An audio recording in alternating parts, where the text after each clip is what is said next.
उत्तिष्ठजा रामपूर्वा सन्ध्या प्रवर्तते उत्तिष्ठ नरशार्दूला कर्तव्यं दैवमाह्निकम् उत्तिष्ठोत्तिष्ठ गोविन्द उत्तिष्ठ गरुडध्वजा उत्तिष्ठ कमलाकान्ता त्रैलोक्यं मङ्गलं कुरु मातः समस्त जगतां मधुकैटभारे वक्षो विहारिणि मनोहर दिव्यमूर्ते श्री स्वामी निश्रित जनप्रिय दानशीले श्री वेंकटेश दयते तव सुप्रभातम् तव सुप्रभातमरविन्दलोचने भवतु प्रसन्नमुखचन्द्रमण्डले विधिशङ्करेन्द्रवनिताभिरर्चिते वृषशैलनाद दयते दयानिधे अत्र्यादिसप्तऋषयः समुपास्य सन्ध्याम् आकाशसिन्धुकमलानि मनोहराणि आदाय पादयुगमर्चयितं प्रपन्नाः शेषाद्रिशेखर विभो तव सुप्रभातम् पञ्चाननाब्ज भव षण्मुखवासवाद्याः त्रैविक्रमादिचरितं विबुधास्तुवन्ति भाषापतिः पठति वासरशुद्धिमारात् शेषाद्रिशेखर विभो तव सुप्रभातम् ईषत् प्रफुल्ल सरसीरुह नारिकेळ पूगद्रुमादि सुमनोहर पालिकानाम् आवाति मन्दमनिलसह दिव्यगन्धैः शेषाद्रिशेखर विभो तव सुप्रभातम् उन्मील्य नेत्रयुगमुत्तम पञ्जरस्ताः पात्रावशिष्ट कदलीस्थलपायसानि भुक्त्या सलीलमदखेळ सुखा पठन्ति शेषाद्रिशेखर विभो तव सुप्रभातम्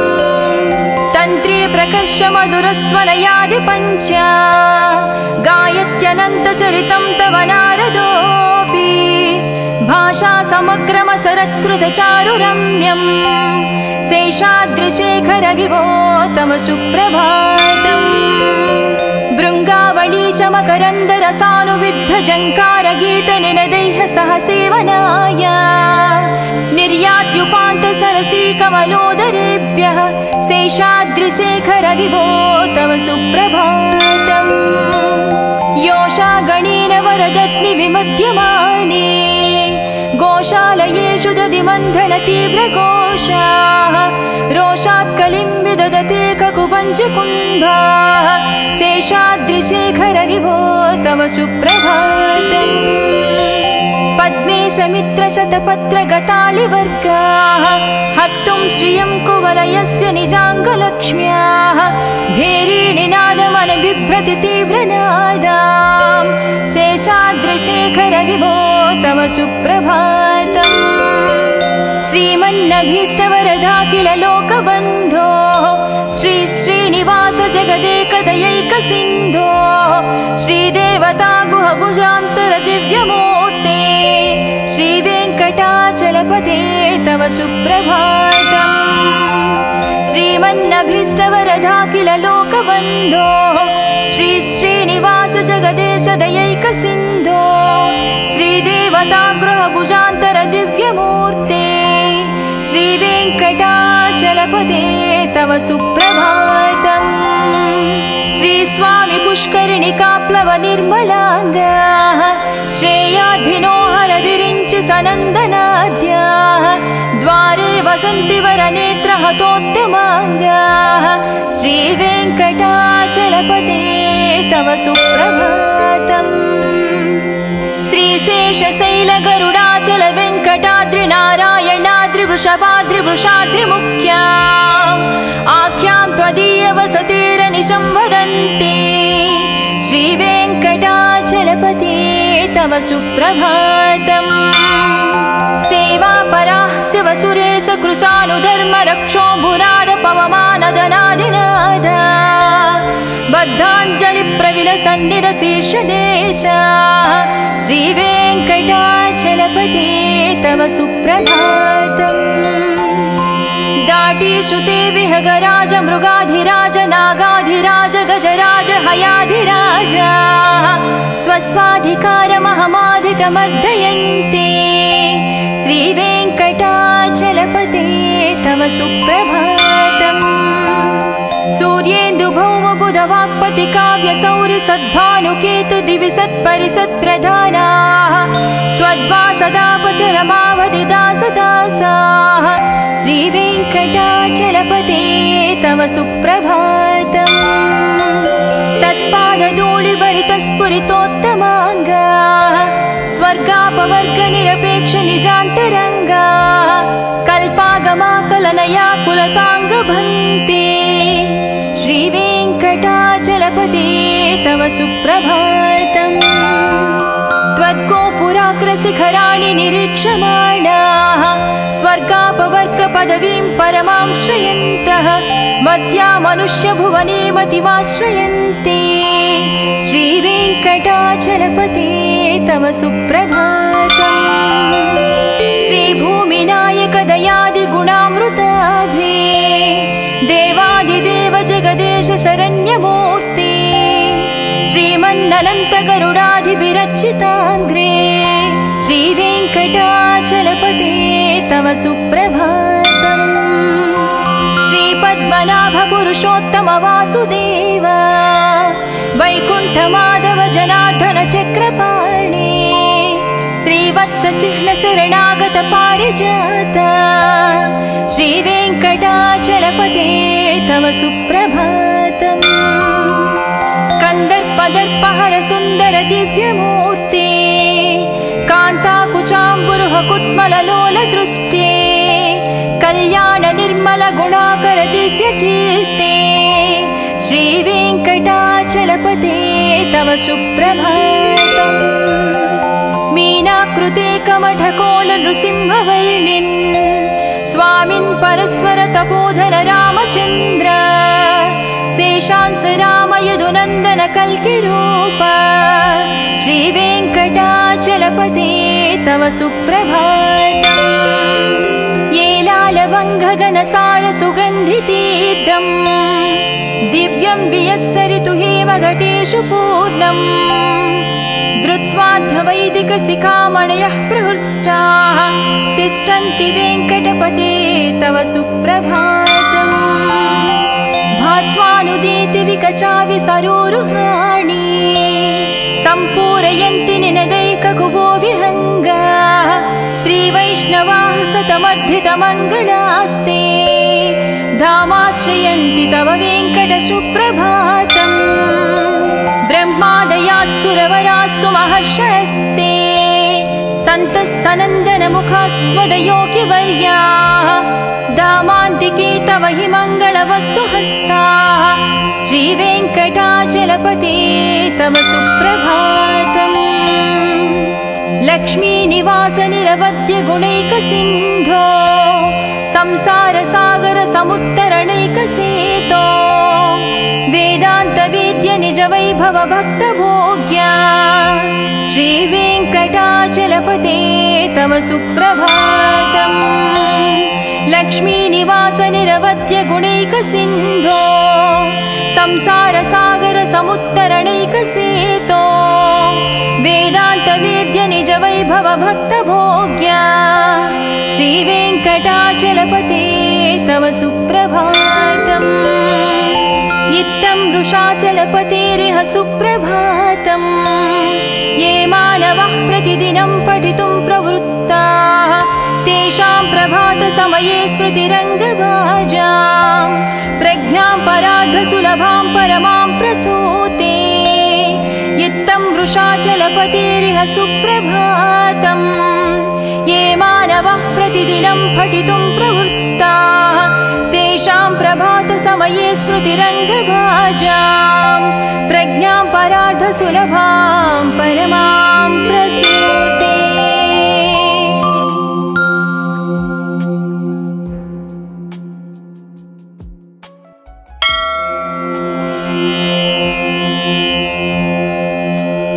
कौसल्या सुप्रजा रामपूर्वा सन्ध्या प्रवर्तते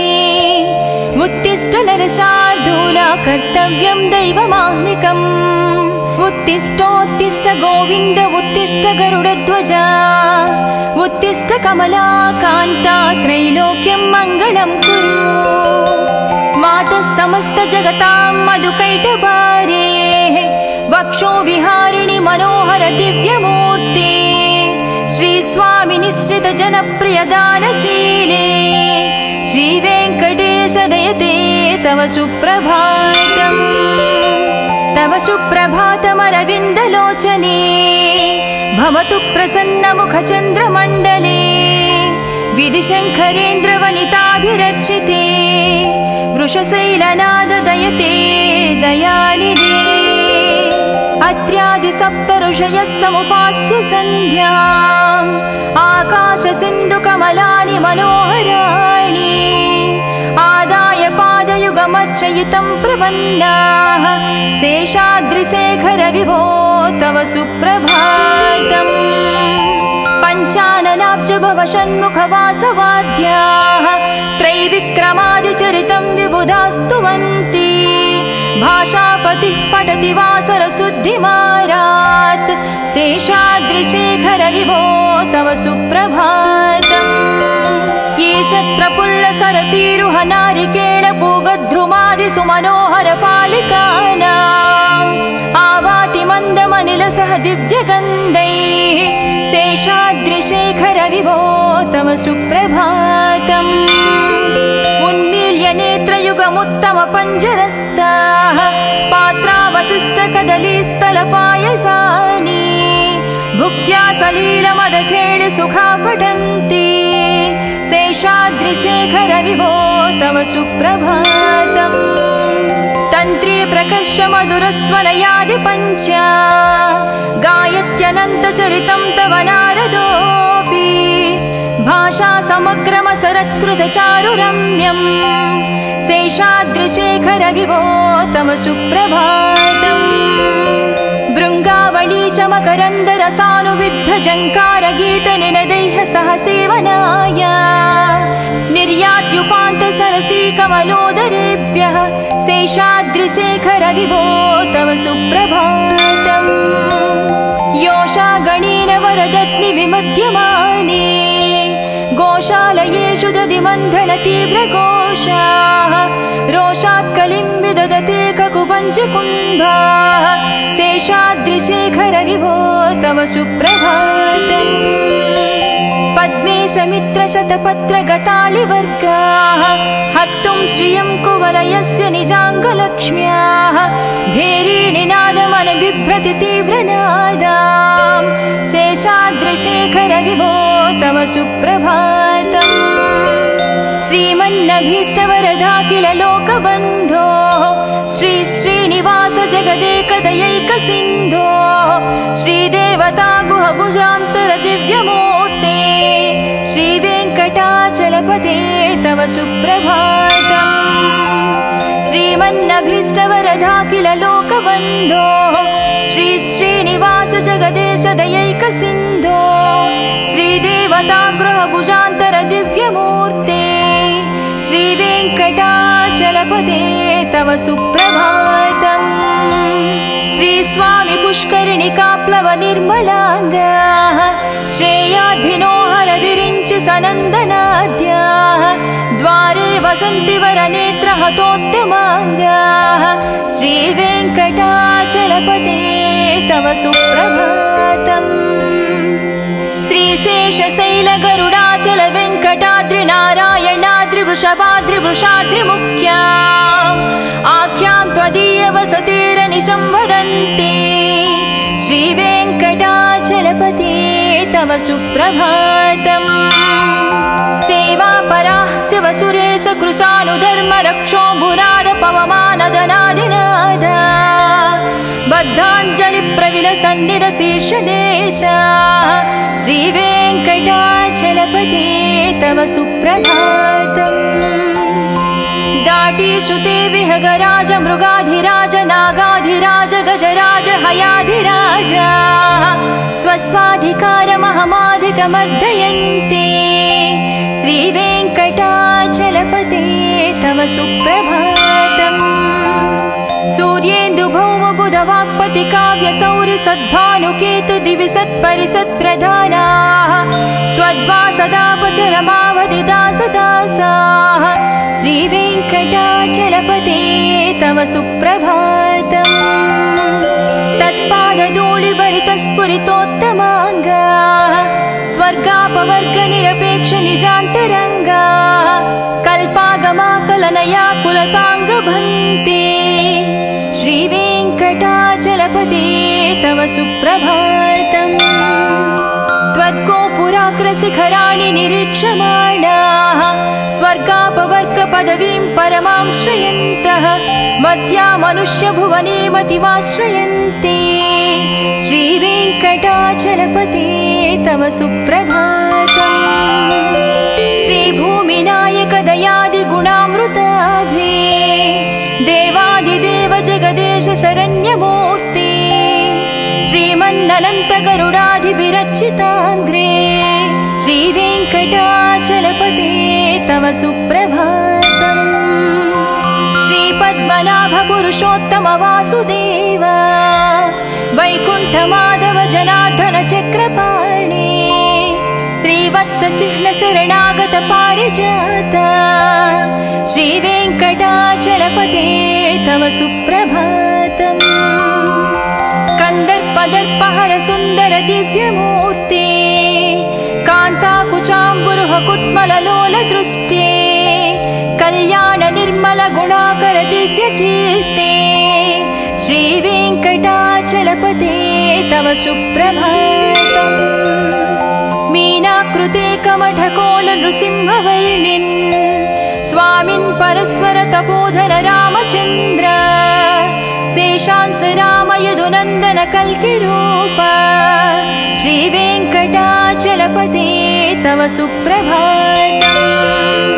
येलालवङ्घगनसार सुगन्धितीर्थम् दिव्यं वियत्सरितु हेमघटेषु पूर्णम् धृत्वाद्धवैदिकशिखामणयः प्रहृष्टाः तिष्ठन्ति वेङ्कटपते तव सुप्रभातम् भास्वानुदीति विकचावि सरोरुहाणि सम्पूरयन्ति निनदैककुभो विहङ्गाः श्रीवैष्णवाः सतमर्धितमङ्गलास्ते धामाश्रयन्ति तव वेङ्कट सुप्रभातम् ब्रह्मादयाः सुरवराः सुमहर्षयस्ते सन्तः सनन्दनमुखास्त्वदयोगिवर्याः धामान्तिके तव हि मङ्गलवस्तुहस्ताः श्रीवेङ्कटाचलपते तव सुप्रभातम् लक्ष्मीनिवास निरवद्य गुणैकसिन्धो संसारसागर समुत्तरणैकसेतो वेदान्तवेद्य निज वैभव भक्तभोग्या श्रीवेङ्कटाचलपते तव सुप्रभातम् लक्ष्मीनिवास निरवद्य गुणैकसिन्धो संसारसागर समुत्तरणैकसेतो वेदान्तवेद्य निज वैभव भक्तभोग्या श्रीवेङ्कटाचलपते तव सुप्रभातम् इत्थं वृषाचलपतेरिह सुप्रभातम् ये मानवः प्रतिदिनं पठितुं प्रवृत्ताः तेषां प्रभातसमये स्मृतिरङ्गभाजां प्रज्ञां परार्धसुलभां परमां प्रसूते इत्थं वृषाचलपतेरिह सुप्रभातम् ये मानवः प्रतिदिनं पठितुं प्रवृत्ताः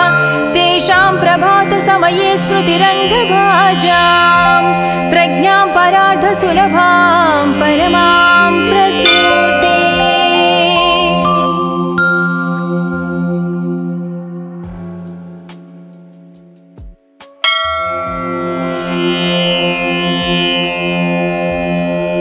कौसल्या सुप्रजा रामपूर्वा सन्ध्या प्रवर्तते उत्तिष्ठ नरशार्दूला कर्तव्यं दैवमाह्निकम् उत्तिष्ठोत्तिष्ठ गोविन्द उत्तिष्ठ गरुडध्वजा उत्तिष्ठ कमलाकान्ता त्रैलोक्यं मङ्गलं कुरु मातः समस्त जगतां मधुकैटभारे वक्षो विहारिणि मनोहर दिव्यमूर्ते श्री स्वामी निश्रित जनप्रिय दानशीले श्रीवेङ्कटेश दयते तव सुप्रभातम् तव सुप्रभातमरविन्दलोचने भवतु प्रसन्नमुखचन्द्रमण्डले विधिशङ्करेन्द्रवनिताभिरर्चिते वृषशैलनाददयते दयानिधे अत्र्यादिसप्तऋषयः समुपास्य सन्ध्याम् आकाशसिन्धुकमलानि मनोहराणि आदाय पादयुगमर्चयितं प्रपन्नाः शेषाद्रिशेखरविभो तव सुप्रभातम् पञ्चाननाब्जभवषण्मुखवासवाद्याः त्रैविक्रमादिचरितं विबुधास्तुवन्ति भाषापतिः पठति वासरशुद्धिमारात् शेषाद्रिशेखरविभो तव सुप्रभातम्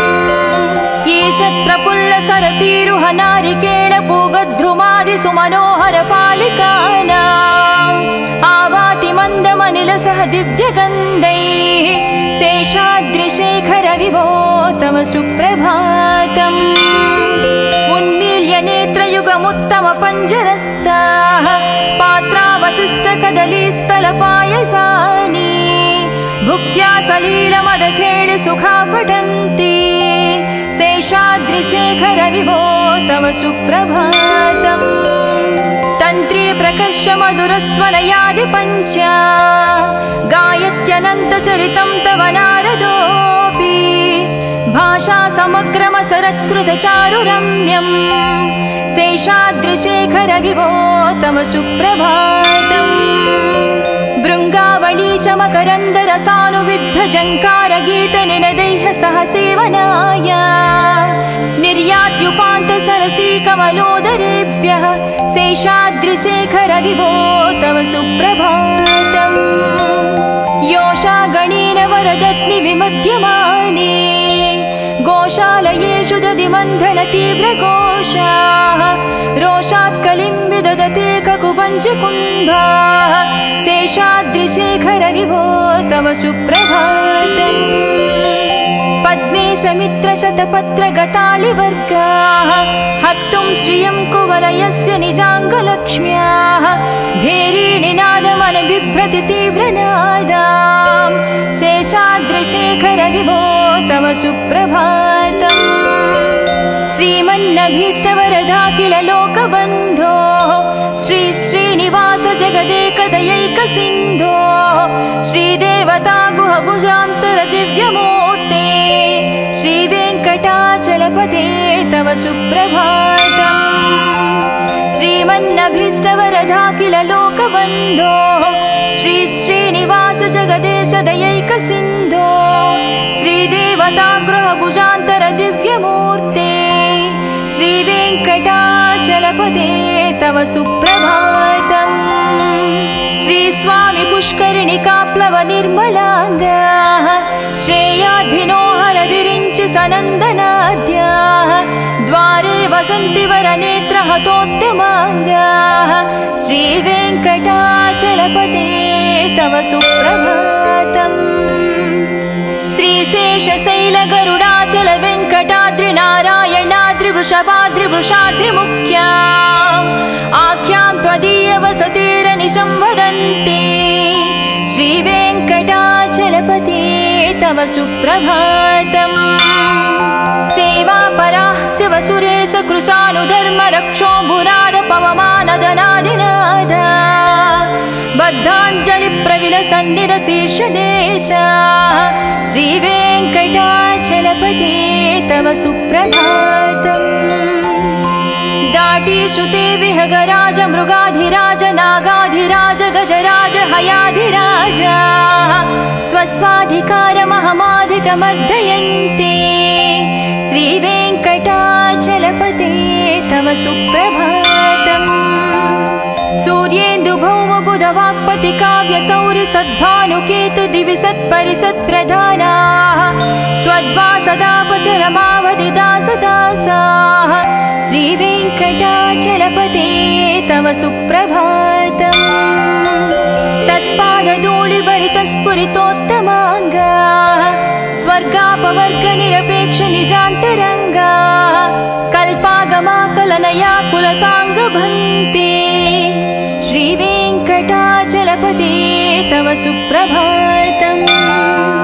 त्वद्गोपुराग्रशिखराणि निरीक्षमाणाः स्वर्गापवर्गपदवीं परमां श्रयन्तः मर्त्या मनुष्यभुवने मतिमाश्रयन्ते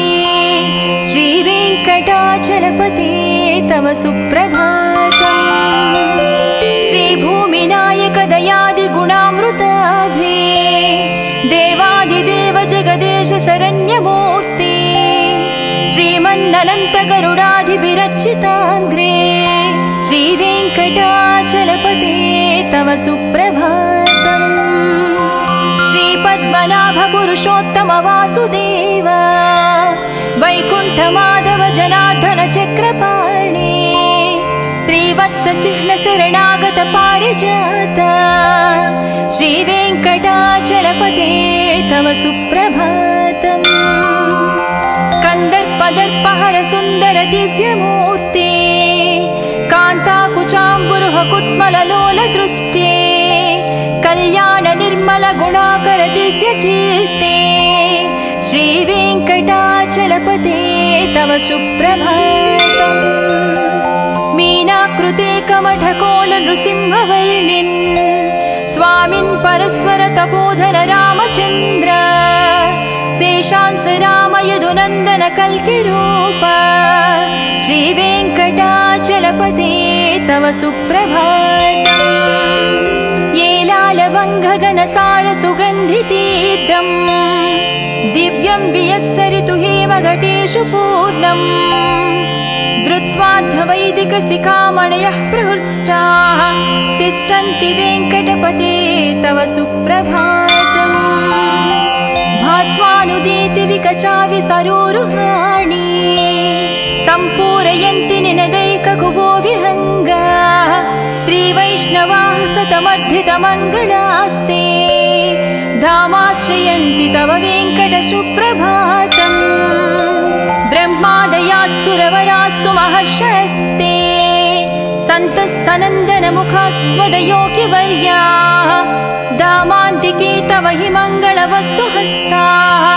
श्रीवेङ्कटाचलपते तव सुप्रभातम् लक्ष्मीनिवास निरवध्य गुणैकसिन्धो संसारसागर समुत्तरणैकसेतो वेदान्तवेद्य निज वैभव भक्तभोग्या श्रीवेङ्कटाचलपते तव सुप्रभातम् लक्ष्मीनिवास निरवध्य गुणैकसिन्धो संसारसागर समुत्तरणैकसेतो वेदान्तवेद्य निज वैभव भक्तभोग्या श्रीवेङ्कटाचलपते तव सुप्रभातम् इत्थं वृषाचलपतेरिह सुप्रभातम् ये मानवः प्रतिदिनं पठितुं प्रवृत्ताः तेषां प्रभातसमये स्मृतिरङ्गभाजां प्रज्ञां परार्धसुलभां परमां प्रसूते इत्थं वृषाचलपतेरिह सुप्रभातम् ये मानवः प्रतिदिनं पठितुं प्रवृत्ताः तेषां प्रभातसमये स्मृतिरङ्गभाजां प्रज्ञां परार्धसुलभां परमां प्रसूते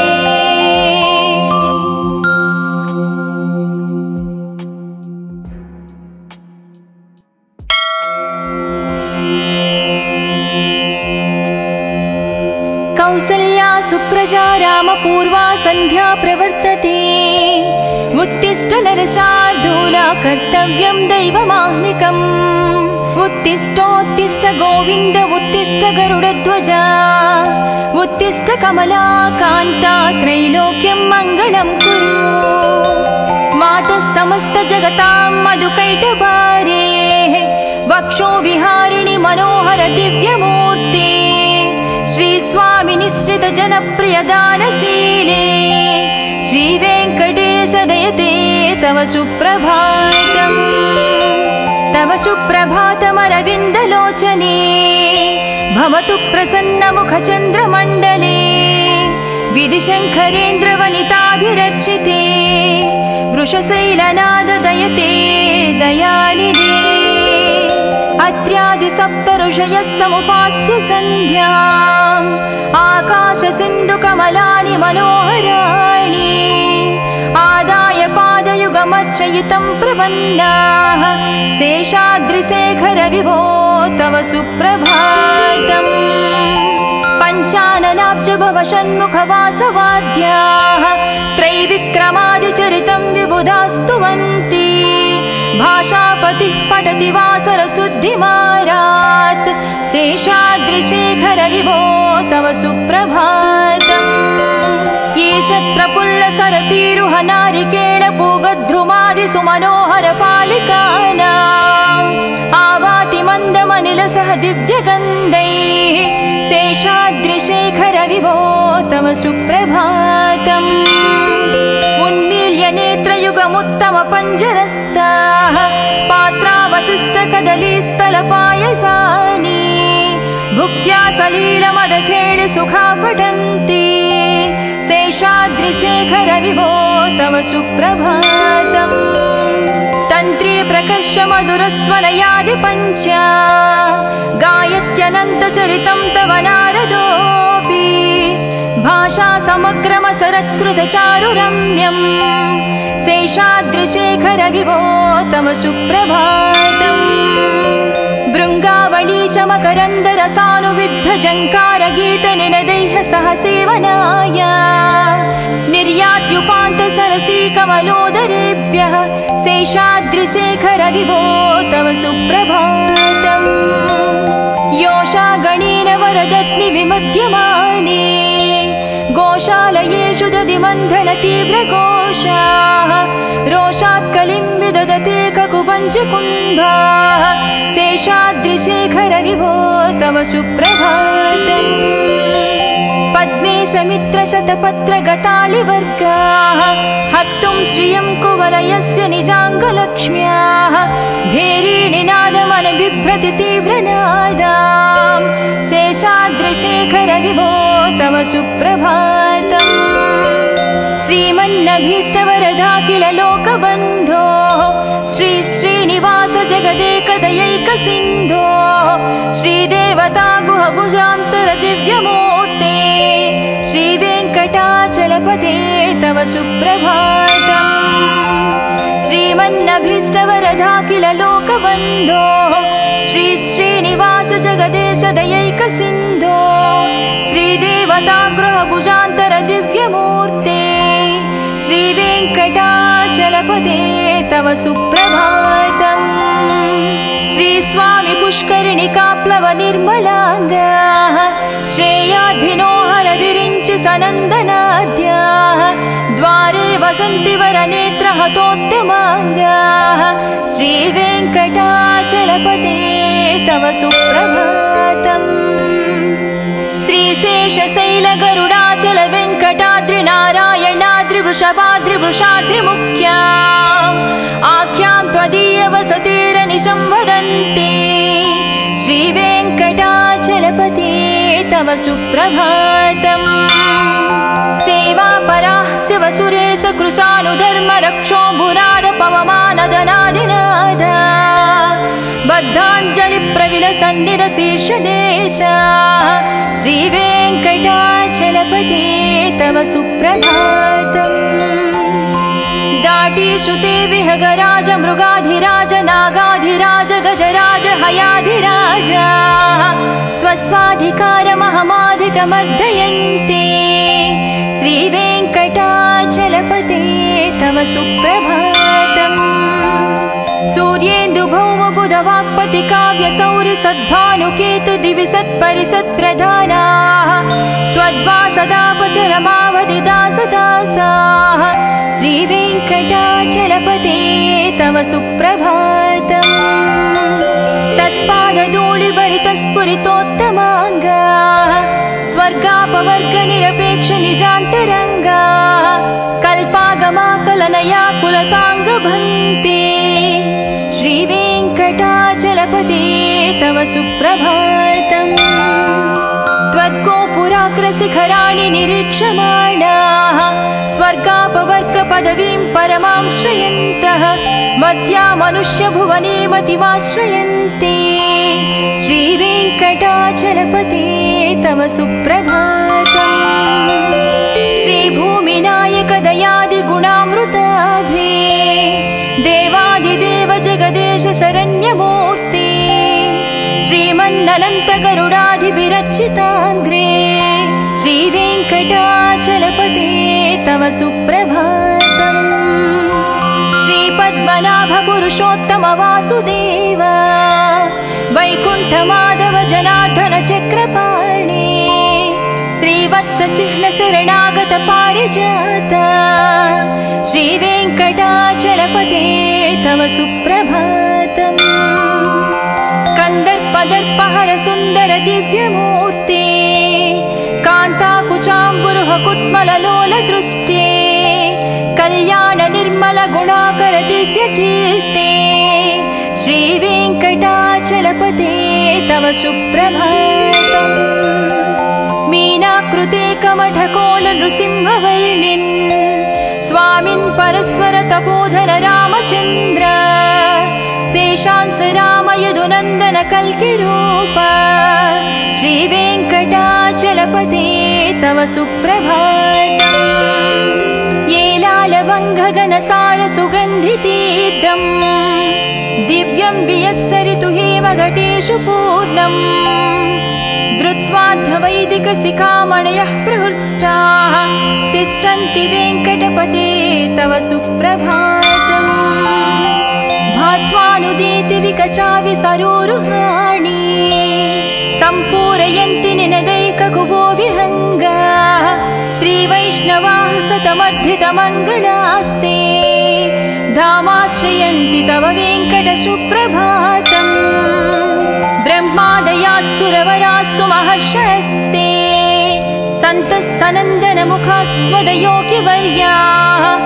धामान्तिके तव हि मङ्गलवस्तुहस्ताः श्रीवेङ्कटाचलपते तव सुप्रभातम् लक्ष्मीनिवास निरवध्य गुणैकसिन्धो संसारसागर समुत्तरणैकसेतो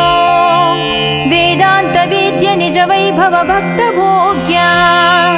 श्रीवेङ्कटाचलपते तव सुप्रभातम् लक्ष्मीनिवास निरवध्य गुणैकसिन्धो संसारसागर समुत्तरणैकसेतो वेदान्तवेद्य निज वैभव भक्तभोग्या श्रीवेङ्कटाचलपते तव सुप्रभातम् इत्थं वृषाचलपतेरिह सुप्रभातम् ये मानवः प्रतिदिनं पठितुं प्रवृत्ताः तेषां प्रभातसमये स्मृतिरङ्गभाजां प्रज्ञां परार्धसुलभां परमां प्रसूते इत्थं वृषाचलपतेरिह सुप्रभातम् ये मानवः प्रतिदिनं पठितुं प्रवृत्ताः तेषां प्रभातसमये स्मृतिरङ्गभाजां प्रज्ञां परार्धसुलभां परमां प्रसूते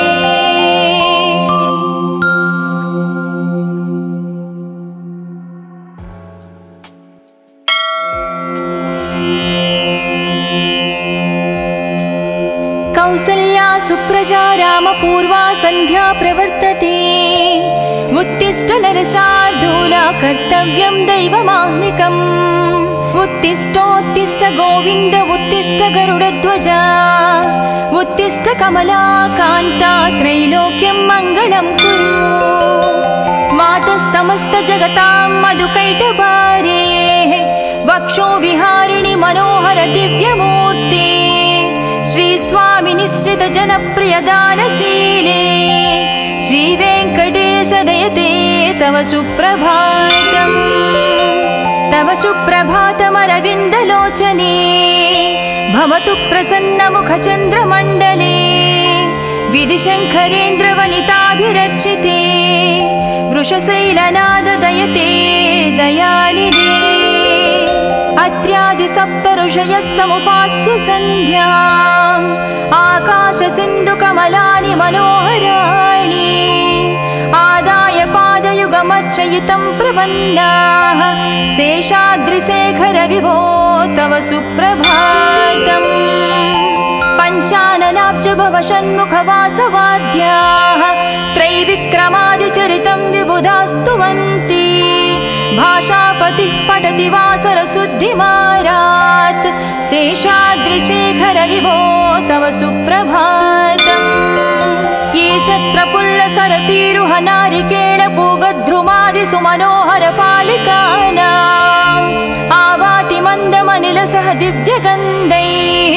शेषाद्रिशेखर विभो तव सुप्रभातम् उन्मील्य नेत्रयुगमुत्तमपञ्जरस्ताः पात्रावशिष्टकदलीस्थलपायसानि भुक्त्या सलीलमदखेळि सुखा पठन्ति शेषाद्रिशेखर विभो तव सुप्रभातम् तन्त्री प्रकर्ष मधुरस्वनयादि पञ्चा गायत्यनन्तचरितं तव नारदोऽपि भाषा समग्रमसरत्कृतचारुरम्यम् शेषाद्रिशेखर विभो तव सुप्रभातम् भृङ्गावळी च मकरन्दरसानुविद्धझङ्कारगीतनिनदैः सह सेवनाय निर्यात्युपान्तसरसी कमलोदरेभ्यः शेषाद्रिशेखर विभो तव सुप्रभातम् योषा गणेन वरदत्नि विमध्यमाने गोशालयेषु दधिमन्थन तीव्रघोषाः रोषात् कलिं विदधते ककुपञ्चकुम्भाः शेषाद्रिशेखर विभो तव सुप्रभातम् पद्मेशमित्रशतपत्रगतालिवर्गाः हर्तुं श्रियं कुवलयस्य निजाङ्गलक्ष्म्याः भेरीनिनादमनबिभ्रति तीव्रनादां शेषाद्रिशेखर विभो तव सुप्रभातम् श्रीमन्नभीष्टवरदाखिल लोकबन्धो श्री श्रीनिवास जगदेकदयैकसिन्धो श्रीदेवता गुहभुजान्तर दिव्यमूर्ते श्रीवेङ्कटाचलपते तव सुप्रभातम् श्रीमन्नभीष्टवरदाखिल लोकबन्धो श्री श्रीनिवास जगदेश दयैकसिन्धो श्रीदेवता गृहभुजान्तर दिव्यमूर्ते श्रीवेङ्कटाचलपते तव सुप्रभातम् श्रीस्वामि पुष्करिणिकाप्लव निर्मलाङ्गाः श्रेयाधिनोहर विरिञ्चि सनन्दनाद्याः द्वारे वसन्ति वरनेत्रहतोत्तमाङ्गाः श्रीवेङ्कटाचलपते तव सुप्रभातम् श्रीशेषशैलगरुडाचल वेङ्कटाद्रिनारायणाद्रिवृषभाद्रिवृषाद्रिमुख्या आख्यां त्वदीयवसतिरनिशं वदन्ति श्रीवेङ्कटाचलपते तव सुप्रभातम् सेवापराः शिवसुरेश कृशानुधर्मरक्षोऽम्बुनाद पवमानदनादिनादा बद्धाञ्जलिप्रविलसन्निधशीर्षदेशा श्रीवेङ्कटाचलपते तव सुप्रभातम् दाटीश्रुते विहगराज मृगाधिराज नागाधिराज गजराज हयाधिराज स्वस्वाधिकारमहमाधिकमर्दयन्ते श्रीवेङ्कटाचलपते तव सुप्रभातम् सूर्येन्दुभौमबुधवाक्पति काव्यसौरि सद्भानुकेतु दिवि सत्परिसत्प्रधानाः त्वद्वासदापचरमावधिदासदासाः श्रीवेङ्कटाचलपते तव सुप्रभातम् तत्पादधूलिभरितस्फुरितोत्तमाङ्गाः स्वर्गापवर्गनिरपेक्षनिजान्तरङ्गाः कल्पागमाकलनया कुलताङ्गभन्ते श्रीवेङ्कटाचलपते तव सुप्रभातम् त्वद्गोपुराग्रशिखराणि निरीक्षमाणाः स्वर्गापवर्गपदवीं परमां श्रयन्तः मत्या मनुष्यभुवने मतिमाश्रयन्ते श्रीवेङ्कटाचलपते तव सुप्रभातम् श्रीभूमिनायकदयादिगुणामृताभे देवादिदेव जगदेश शरण्यमूर्ते श्रीमन्ननन्तगरुडाधिभिरर्चिताङ्घ्रे श्रीवे सुप्रभातम् श्रीपद्मनाभ पुरुषोत्तम वासुदेव वैकुण्ठमाधव जनार्दन चक्रपाणि श्रीवत्स चिह्न शरणागत पारिजात श्रीवेङ्कटाचलपते तव सुप्रभातम् कन्दर्पदर्पहर सुन्दर दिव्यमूर्ते कान्ताकुचाम्बुरुह कुट्मललोल दृष्टे कल्याण निर्मल गुणाकर दिव्यकीर्ते श्रीवेङ्कटाचलपते तव सुप्रभातम् मीनाकृते कमठकोल नृसिंहवर्णिन् स्वामिन् परस्वर तपोधन रामचन्द्र शेषांस राम यदुनन्दन कल्किरूप श्रीवेङ्कटाचलपते तव सुप्रभातम् येलालवङ्घगणसार सुगन्धितीर्थम् दिव्यं वियत्सरितु हेमघटेषु पूर्णम् धृत्वाद्धवैदिकशिखामणयः प्रहृष्टाः तिष्ठन्ति वेङ्कटपते तव सुप्रभातम् भास्वानुदीति विकचावि सरोरुहाणि सम्पूरयन्ति निनदैककुबो विहङ्गा श्रीवैष्णवाः सतमर्धितमङ्गलास्ते धामाश्रयन्ति तव वेङ्कट सुप्रभातम् ब्रह्मादयास्सुरवरास्सु महर्षयस्ते सन्तः सनन्दनमुखास्त्वदयोगिवर्याः दामान्तिके तव हि मङ्गलवस्तु हस्ताः श्रीवेङ्कटाचलपते तव सुप्रभातम् लक्ष्मीनिवास निरवध्य गुणैकसिन्धो संसारसागर समुत्तरणैकसेतो वेदान्तवेद्य निज वैभव भक्तभोग्या श्रीवेङ्कटाचलपते तव सुप्रभातम् लक्ष्मीनिवास निरवध्य गुणैकसिन्धो संसारसागर समुत्तरणैकसेतो वेदान्तवेद्य निज वैभव भक्तभोग्या श्रीवेङ्कटाचलपते तव सुप्रभातम् इत्थं वृषाचलपतेरिह सुप्रभातम् ये मानवः प्रतिदिनं पठितुं प्रवृत्ताः तेषां प्रभातसमये स्मृतिरङ्गभाजां प्रज्ञां परार्धसुलभां परमां प्रसूते इत्थं वृषाचलपतेरिह सुप्रभातम् ये मानवः प्रतिदिनं पठितुं प्रवृत्ताः तेषां प्रभातसमये स्मृतिरङ्गभाजां प्रज्ञां परार्धसुलभां परमां